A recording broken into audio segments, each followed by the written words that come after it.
Salut tout le monde, aujourd'hui on va parler d'échocardiographie.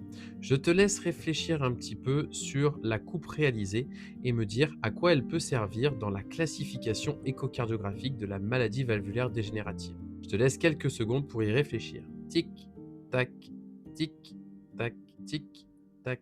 Salut tout le monde.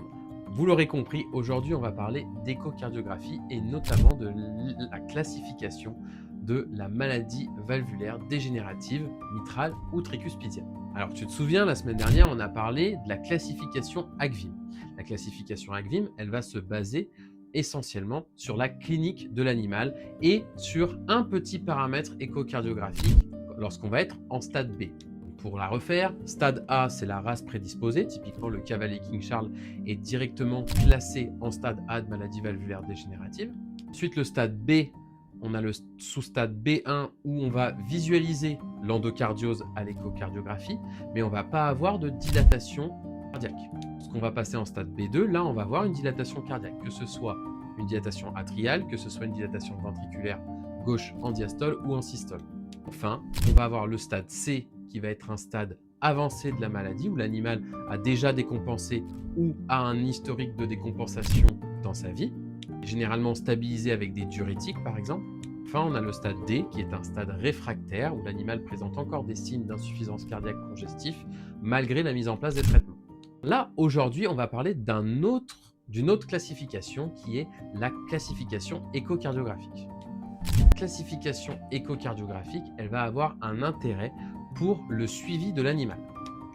On a 5 stades échocardiographiques. Il correspond au stade B1 ACVIM, c'est-à-dire qu'on va visualiser l'endocardiose à l'échocardiographie. Donc on va voir des petits feuillets qui vont être un petit peu épaissis.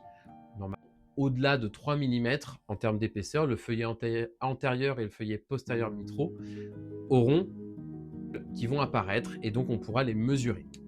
L'échocardiographique, lui, va manifester la présence d'une dilatation atriale qui va être liée mitrale persistant du fait de l'endocardiose qui s'est créée. On a un petit ostium qui vient de se créer et donc un reflux permanent à chaque cycle cardiaque qui va entraîner une petite dilatation atriale gauche.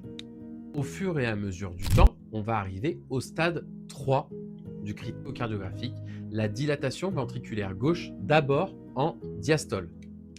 Que nos petites mesures en coupe temps-mouvement transventriculaire, petit axe par rapport parasternal droit vont être utiles. Et donc là, on va mesurer la dilatation du ventricule gauche en diastole et en systole, et ça va nous permettre de donner nos critères échocardiographiques. Le stade 3, c'est le stade de dilatation ventriculaire gauche, d'abord en diastole.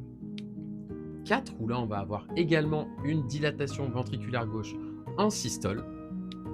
5, le stade vraiment aggravé, où là, on aura à la fois des dilatations du cœur gauche et on va aussi voir apparaître des dilatations du cœur droit, avec une dilatation du tronc pulmonaire, une dilatation du ventricule droit et une dilatation de l'oreillette droite.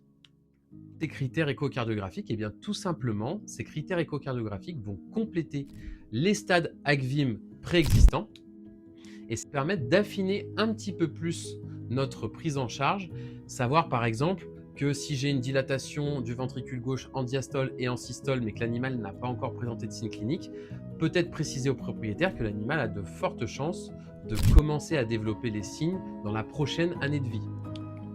L'échocardiographie de contrôle, on a observé un rapport AG sur AO qui s'est aggravé. Potentiellement se dire, je vais peut-être commencer à initier un petit diurétique, peut-être pas forcément à très grosse dose, mais peut-être initier ce traitement-là. Et ça se discute en fonction du spectre animal et de ses critères échocardiographiques. En fait, les critères échocardiographiques vont affiner un petit peu plus ton analyse de cardiologue généraliste et ta prise en charge thérapeutique préventive.